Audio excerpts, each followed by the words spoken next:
Hey, this is Meredith Elliott Powell, and you know what time it is. It is time for Thrive, the podcast where we dive into the strategies, discuss the steps, everything that you need to know to turn all of this uncertainty into your greatest competitive advantage.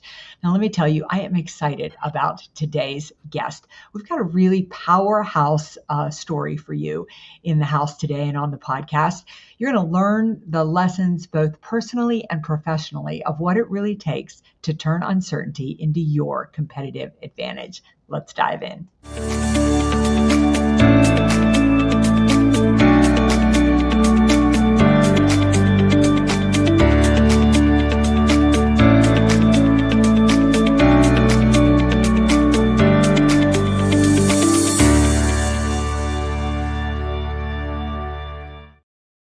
All right, welcome back to Thrive. Now, I don't want to waste another minute. I want to go ahead and bring our guest on. Scott Leese, he is the founder of Leese Consulting. Welcome to the show. Thank you so much, Meredith. Appreciate you having me on. Now, I got to tell you, I was really intrigued by everything that you have done professionally. It's why I wanted to have you on the show. But then when I started doing the research, I got to tell you, I'm pretty intrigued by your personal life and what you've done to overcome uncertainty and the challenges that you have faced there. So let's go ahead and dive in. I always like to start the show by just having you tell our listeners just a little bit about yourself and how you got into the industry of doing what you're doing now, but do not leave out the personal part. Yeah, they're intertwined for me, so I appreciate the opportunity. I, like many people, did not grow up with a mind for business or sales or making money or anything like this. All I cared about when I was young was playing sports, frankly. That's all I did, played every sport you could think of. I parlayed that into a full ride 2-sport scholarship at university. So went to university, still wasn't really thinking about what I was going to do for a career. So went to a liberal arts school, studied psychology, studied religion. And then I did what most people do when they don't want to join the workforce yet, when they're done with school. I went to grad school so I could just kind of, put it off a little bit. But when I finished grad school, I came home to California, where I'm from, and I got super sick. And sick is not a strong enough word. It just progressed incredibly fast. And I lost like 60 pounds in a couple of weeks. I got hospitalized. They couldn't figure out what was going on. It took a while, but they figured out I had a really severe rapid onset case of ulcerative colitis. Wow. That spiraled out of control into other autoimmune issues, weird things like chronic kidney stones, blockages and strictures in large and small intestine. That progressed over time to colon cancer, scare. I ended up spending 4 years in the hospital, essentially, not breathing fresh air. This is all pre like Facebook, social media, Netflix. So this was like total isolation. It was just me in a hospital room with nobody around, basically, just kind of trying to figure out how to survive every single day and deal with this stuff when I'm 23 to 27 years old. While most people are figuring out what they want to do with their life and experiencing their first professional, roles and stuff like that, I'm in a hospital dealing with, hey, we have to remove your large intestine immediately or else. While I'm in the hospital, I'm hooked up to every opioid medication you could possibly imagine. So when I'm, quote, healthy and healed after 9 major abdominal surgeries, I had to kick off dope. So that was a whole other experience and thing. So here I am, 27 years old, finally healed and on the road to being healthy. And now I have to figure out what the hell I'm going to do with the rest of my life. Yeah. And what I'm going to do for a career. I had forgotten at that point everything that I might have learned in grad school or most of what I learned in college. And I had a friend who had been doing tech sales that was on my college tennis team with me. And he was making good money. And he was like, hey, man, you're competitive. You're obviously resilient as hell. Maybe you should give it a try. So that was it. I didn't decide to go into sales for the money or because I knew what I was doing or I had a passion for it. I did it because I didn't know what else to do. And I did it because he was making really good money, and he told me experience doesn't really matter. What matters is how hard you work and how good you do. And the harder you work and the better you do, the more money you'll make. And as an athlete, I understood that. That, yeah. I understood what it's like. Hey, if you don't do well, you get cut from the team, you don't play. If you do good, you play all the time and you get paid. I understood that. So I thought, well, maybe I'll give it a shot. So, I managed to weasel an interview at a small startup outside of the East Bay in San Francisco, and went to the interview. And the guy interviewing me was like, man, you've never worked a day in your life. You're 27 years old. Like, I don't understand, what are you doing here? And on the wall in his office was all these pictures of athletes and San Francisco 49er players and Super Bowls and stuff like this. So I'm like, well, this guy is obviously a sports fan. So I tried to present him with an analogy, and I said, you're obviously a sports fan. I think that I will be the best undrafted free agent that you're ever going to find. I love it. And that like resonated with him. And I told him my story and what I'd been through. And I said, somebody somewhere is going to give me a chance. And that person is not going to regret it. And the real question is whether you're that person. And, he gave me a shot, and the rest, as they say, is history. So long and winding road to getting in sales. So such a fascinating story. I mean, I can imagine that would have been incredibly challenging for anybody, but you go from this healthy individual. I mean, you're an elite athlete. You got 2 scholarships. You didn't just get one. You got Yeah. two scholarships. And you then all of a sudden, did it just come out of nowhere that you went into Yeah, into it really did. I just went into crisis like almost immediately. I've described it as somebody just sort of flipped a switch. I'm completely healthy and, 22, 23 years old and feel like I'm invincible. I was playing semi-professional soccer at the time. And all of a sudden that switch got flipped, and my life has never been the same ever since, No warning sign whatsoever. no warning. And so when you get to the end of this, and at the end of the 4 years, did they release you at that point? Like, did you believe you were going to be healthy? Because I would think, like, I've only ever I got I'm not the athlete you are, but I'm an athlete as well, and I had gone down. I was in a wheelchair for about 9 months, and even when they released me out of it, I still did not trust my body for a while that I wasn't going to go backwards. I was so fearful, and I'm just Yeah. curious if you went through that. I go through that every single day, Meredith, even now. It's been 25 years, and I still think about that. But to your point about strategies to turn uncertainty into an advantage, I started realizing within myself that I can be scared and let this hold me back forever if I want to. Or I can turn it into a superpower. And that superpower is I have an extreme sense of urgency. I know what it's like to have everything ripped out from under you and not know how much time you have left. So I don't like to waste time. I like to make decisions quick. I have an idea. I take action on it quickly. When I went to my first sales job, I remember walking around the sales floor, one of these old school boiler room-ish kind of sales floor looking places. And I remember thinking, these people are just happy to be here. They have no shot against me if I figure out how to actually be a salesperson. I'm going to destroy them because my sense of purpose and appreciation for each and every opportunity now in front of me is totally unique and different compared to the average person. And so I just started looking at ways of how can I turn my story and my situation and weaponize it for myself to turn it into an advantage. So when I started working, I felt like I was shot out of a cannon.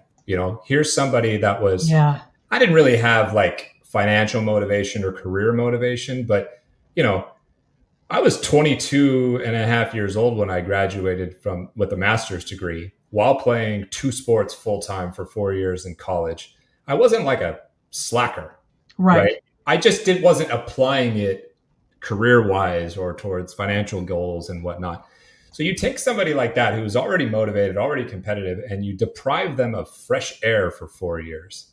what do you think is going to happen? You got two choices. I could walk around scared forever, or I could recognize that I've already probably dealt with the hardest thing I'm ever going to go through in my entire life.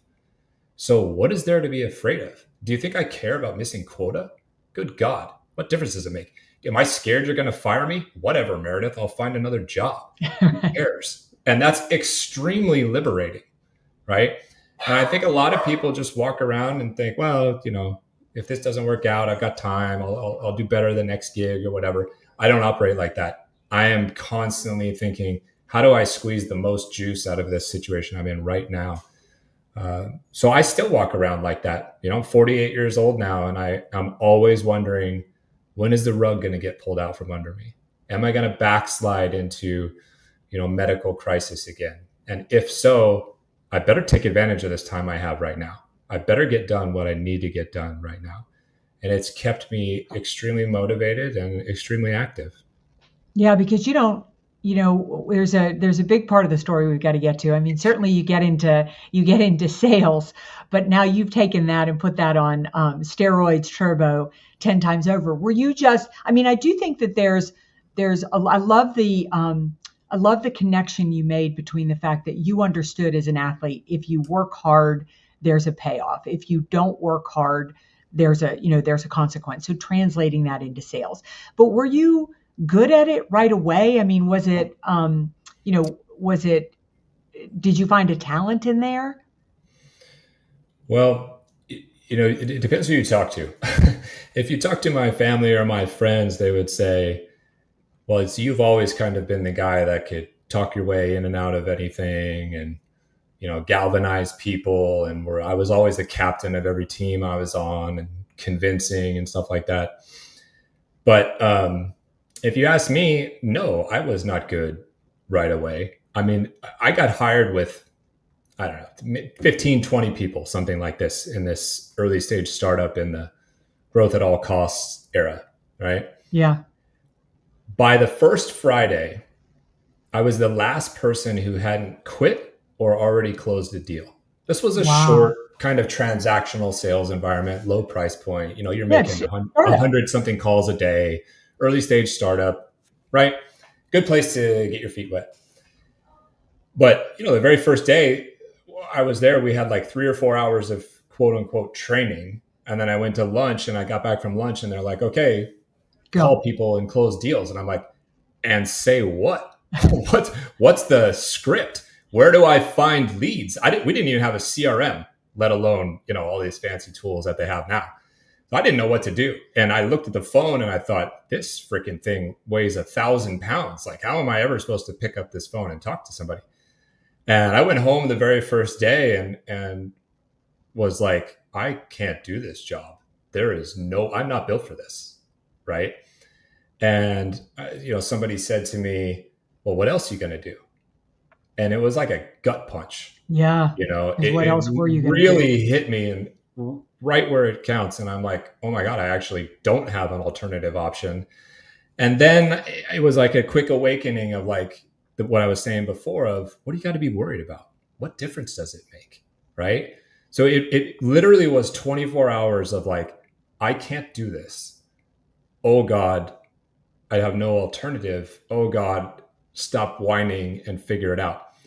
But that very first Friday, I ended up closing a deal at like 9:30 at night. I literally was calling Hawaii trying to take advantage of the time zone situation. And I got a one call closed deal. And I thought the only reason that happened is because it's Friday night at 9:30 p.m. and I'm the only one in the office. And that is going to be my competitive advantage, is that I have no backup plan. And I have the ability to outwork anybody and everybody if I so desire. And so that's what I started doing because I had no experience. I thought I need to have 5 times as many conversations as you do in order for me to learn how the hell to sell. Yeah. Right. It took me a month and a half before I was the number one salesperson in the company. It took Wow. me another month to break every record that they had. And then I was kind of off and running. I actually only was an AE for about 7 months. before they promoted me into a sales management role.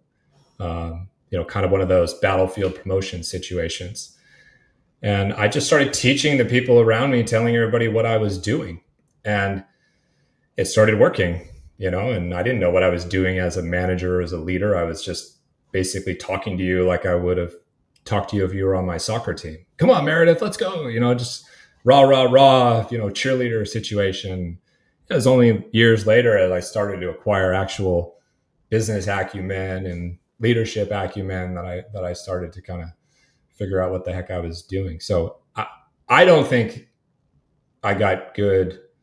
I don't think I was good right away. I think it took me a while. Usually when I tell people that story, they're like, that is incredibly, insanely fast, and that would never happen today.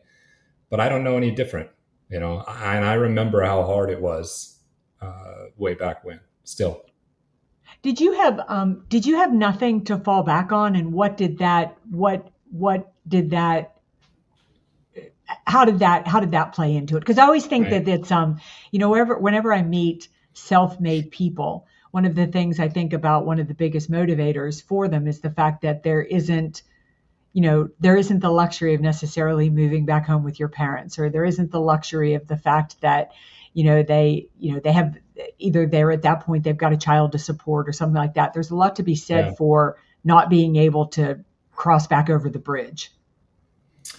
Yeah, I had no backup plan literally at all. I had relocated from Chico, California, this small town 3 hours north of San Francisco that was homey and cheap, but there was nothing going on there.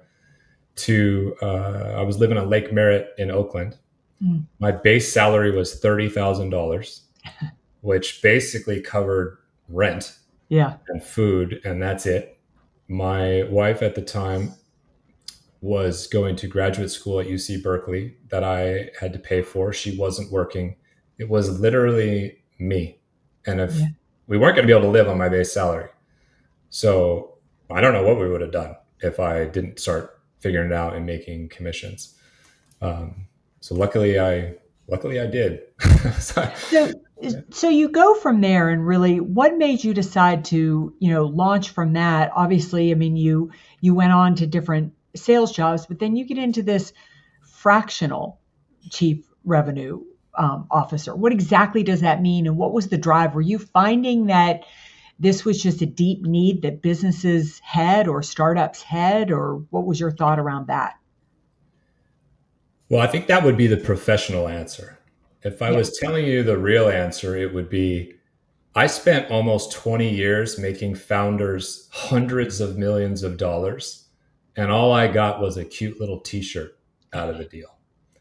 And anybody who's ever been an executive at a startup that has exited and expected to, make a couple $1 million or more and left with the reality of, the founder made 50 million and you made 250K, it starts to leave a little bit of a bad taste in your mouth. yeah, And you start to recognize, shit, actually, the only way to make real money is to own something and be in charge.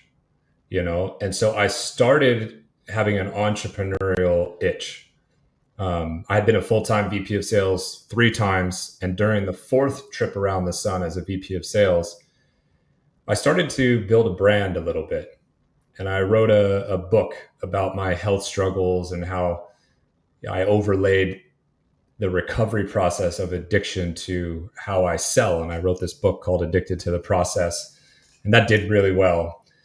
And then I started this surf and sales conference. I started taking people around the world to Costa Rica and Portugal for a week at a time and talking about sales and business. So I'm starting to scratch this like entrepreneurial itch. But I didn't leave. I was scared to leave, frankly, and go out on my own. I kept doing the full time thing and kept doing all this other side business kind of stuff.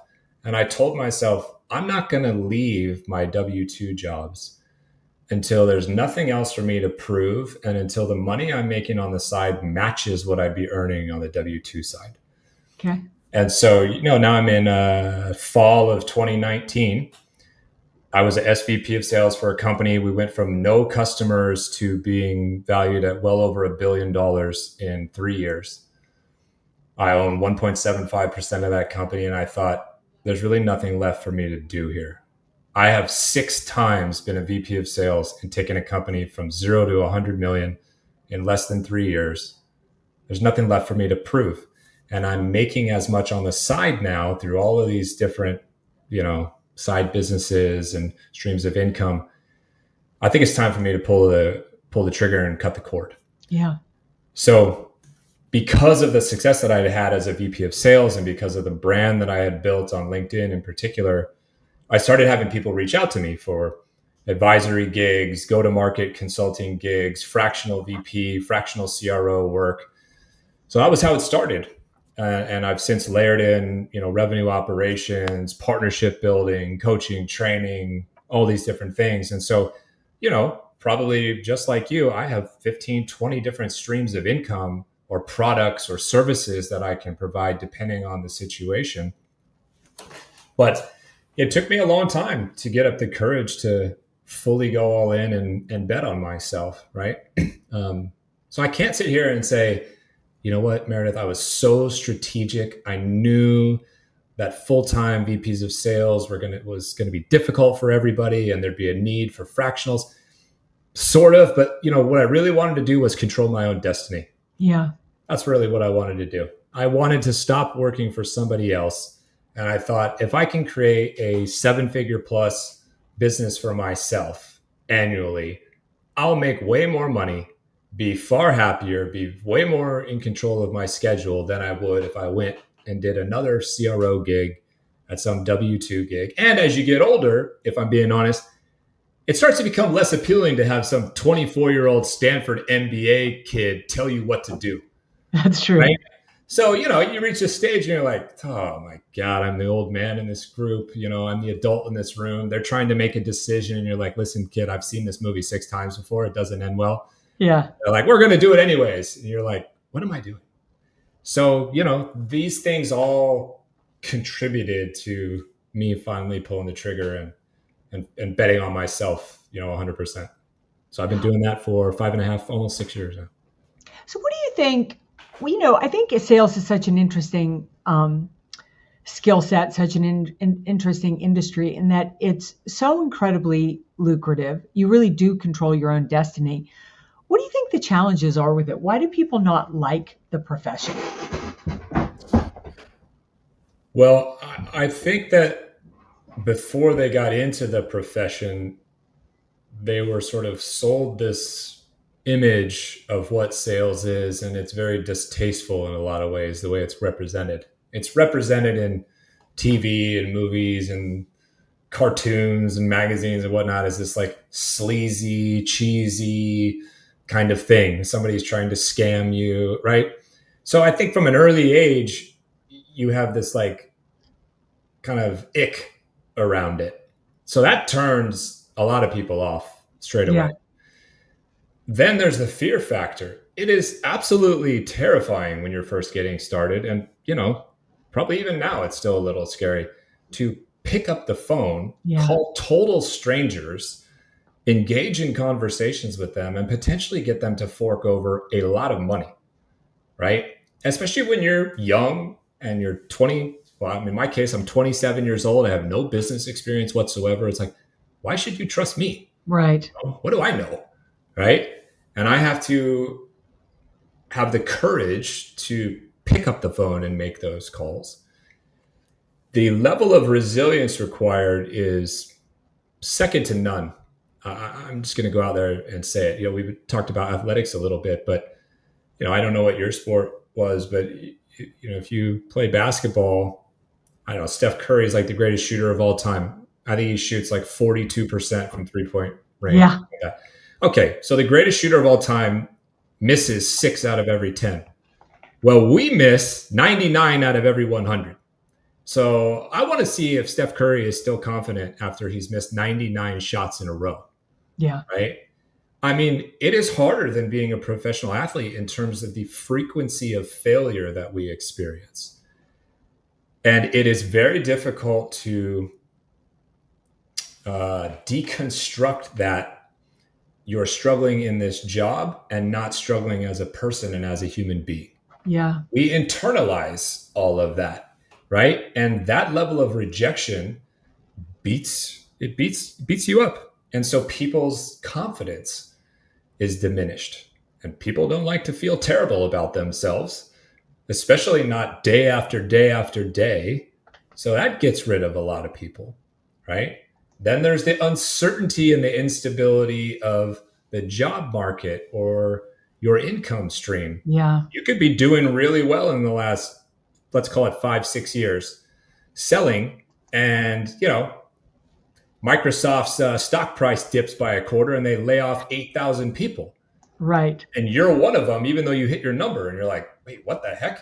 How did that Yeah. happen? Right? Or you make 20 grand one month and you make 4 grand the next month. How are you supposed to figure out how to live when your income is ping ponging around all over the place? That's hard for people, especially when they're young, to plan appropriately, to budget appropriately, right? All of these things are contributing factors that keep people away from the profession. And there's plenty more, I'm sure, that we could, dig in on if we had time. What what is your when you think about what are some of your secrets around, especially in today's marketplace? You said you're talking about 2019, and then right after that comes COVID, and we all thought that COVID would be the height of uncertainty, and now COVID almost looks easy compared to the level of Yeah. uncertainty we're seeing in the marketplace. Right now, I know in my lifetime, I've never tried to grow a business in a time when there is more outside of my control than I have, right now. What do you think the keys to really, kind of carving your own destiny as far as success goes? If you could give some advice to the listeners, what do you think it comes down to? I think it comes down to a million different things, unfortunately. But I think it is a mistake for anybody to be relying on one income stream right now. I don't care Mm, what profession you're in. It is almost impossible.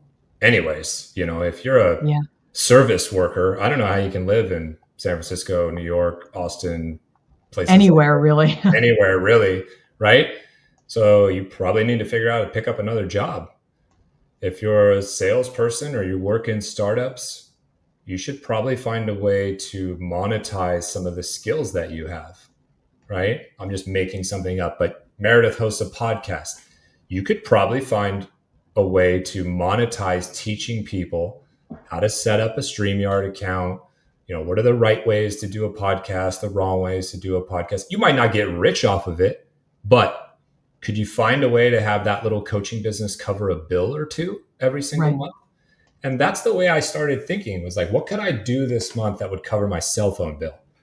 What could I do that would cover XYZ, my HVAC bill or whatever, or my hmm, mortgage as you grow? So that's number one to me, is I don't think anybody should be relying on one stream of income right now in one industry right now. That's number one. Number two, knowledge is disappearing as a moat, as something that protects you and helps you keep strong business foothold. That knowledge is meaningless now. Somebody could chat GPT yeah, all the information that is locked inside my brain and yours. Okay. And right or wrong, they'll convince themselves, well, I don't need to talk to Meredith or Scott right, because all the information is right here. So knowledge is available to anybody now. What's not is a network. What's not is a brand. And so the second most important thing to me is everybody should be building a brand for themselves on as many platforms as you can handle at once for diversification purposes, reaching different audiences and whatnot. But that brand is one of the only moats that's left. If you've got 1 million followers somewhere, that can't be replaced by AI, not yet, at least. So that's the second thing I think is super important. Build a brand and build as large a network as humanly possible. And the last thing that I would say is people need to not put their head in the sand and pretend that this AI revolution is not going to touch them. There are people who are in full-blown denial that their industry is going to be impacted by AI. They talk about it like, oh, it's just like Y2K and everybody was worried back then. No, it's not. If you are paying attention to the people building these tools, they are on the record as saying this is going to bring about the end of the workplace as we know it. They're on the record as saying we are building products that are not beneficial for humanity right now. So I think you got two choices. You can stick your head in the sand like an ostrich and pretend that that's not real and hang on for dear life. Or you can face your fear head on. You talk about the monster under the bed and you start trying to learn how to use these tools right now as best you can. Educate yourself as best you can on them. And you couple that with the other things that I talked about, and now you've at least extended the runway of your viability. And that presents more options to you because in truth, nobody knows what the fuck is happening right now. And nobody knows what's coming next. We can all sit here and prognosticate about it, but nobody knows. And whatever we learn today, 6 weeks from now, could be commoditized and completely irrelevant. That's how fast everything is moving. And that terrifies people. It terrifies people who run cold call coaching businesses or cold email coaching businesses, things like this. Because if nobody's cold calling anymore and nobody's cold emailing anymore, that person's out of business. Right. Those people are terrified. I understand. So they come at you and get all angry and say, "Oh, Scott, you're doomsday, sayer, you're hurting business, whatever." And I'm like, this hurts my business too, buddy. Yeah, I'm not like, I don't have an agenda here. If everything goes to hell, I don't suddenly benefit. I'm also trying to figure out what the heck do I need to do? How do I prepare? What do I need to learn?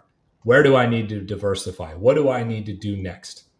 And I think that those three things are what people need to be very, very conscious of right now.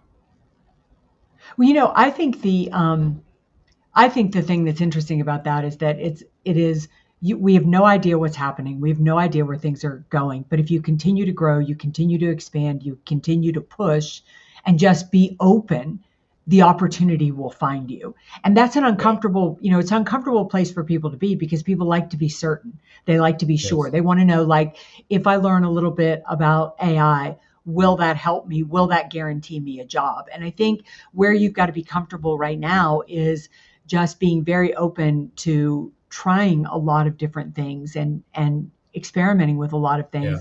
And one thing will lead to another and it will open a door. And that is a mindset that most entrepreneurial people have. Yes. And everybody else does not have. Yes. And those people are in big trouble. Yes. Because they're going to have to lean into entrepreneurial mindsets and skills in order to survive, let alone thrive. Right. And those of us who are entrepreneurial, those of us who have a almost insatiable desire to learn new stuff and tinker with things and try something new and expand, I'm confident, will figure something out. Yes. I don't exactly know what that thing is, but we will figure something out. We will find opportunities because we're looking for them. Right. And we're not afraid of taking risks. We're not afraid of looking silly a little bit. Right. Or failing. Yeah. Yeah. How many times have you failed? How many times have we've lost count? You know what I mean? Well, it really hit me too when we were talking on here that I think about when I play sports, I have so much more success, even in sports I'm really bad at, than I do when I make sales calls. Just how much rejection I deal with. People just see you as busy or successful, and they don't realize how much rejection it took to get to that point. Yeah. Scott, it's hard to believe, but we are at the end of this podcast. Tell us how people find out more about you, more about your programs. They really need to follow you on LinkedIn. The information that you put out there is just phenomenal. But how do people get a hold of you? I appreciate that. Well, the best place to kind of check out all of my different services and offerings is scottleaseconsulting.com. You can certainly follow me on LinkedIn. I reply to every single person that sends me a DM on LinkedIn, as long as it's not spam or a clear bot. So feel free to reach out to me. I'd love to connect, see if I can be helpful. Yeah, it's funny. Yeah. I do the same thing. I respond to everybody. We are a dying breed, Meredith. Yes. First of Yes, all, we are. most people don't care to engage their network that much and don't prioritize it. Second of all, most people are now building in automations, Yeah. so it looks like you're engaging everybody, but you're not. I will go to my grave manually replying to every single person, because when everything becomes AI and automation and robots, what will stand out, my belief, is proving your humanity. I agree. And I am going to try to zig a little bit when everybody else is zagging. And this is one small example of how it sounds like you and I are aligned on that. Yeah, I wonder 100%. I agree on that. We could do a whole podcast on that. I just think it's really funny. Most people approach social media and relationships from a place of fear, and I've just always replaced them from a place of abundance. And and I don't know. I think certainly, do every once in a while I get somebody that I respond to that, well, I wish I wouldn't have, but Yeah. 90%, 98% of the time, yeah, they're very positive relationships, and you never know. Every good thing Never that ever know. has happened to me in my life Yeah. has happened because somebody introduced me to somebody. Yeah. I think it's important for people to say yes to as many things as you can without completely overextending yourself, because to your point, you never know who you might be able to help, and you never know who might be able to help you. Exactly. And And you may end up, sometimes those things are not near term. It could be years from now. it definitely, Yeah. definitely could be years. Well, Yeah. Scott, this has been an amazing conversation. I'm really glad that we are connected. And thanks for helping our listeners turn all of this Absolutely. uncertainty into their greatest competitive advantage. We'll see you all right back here next week for another episode of Thrive.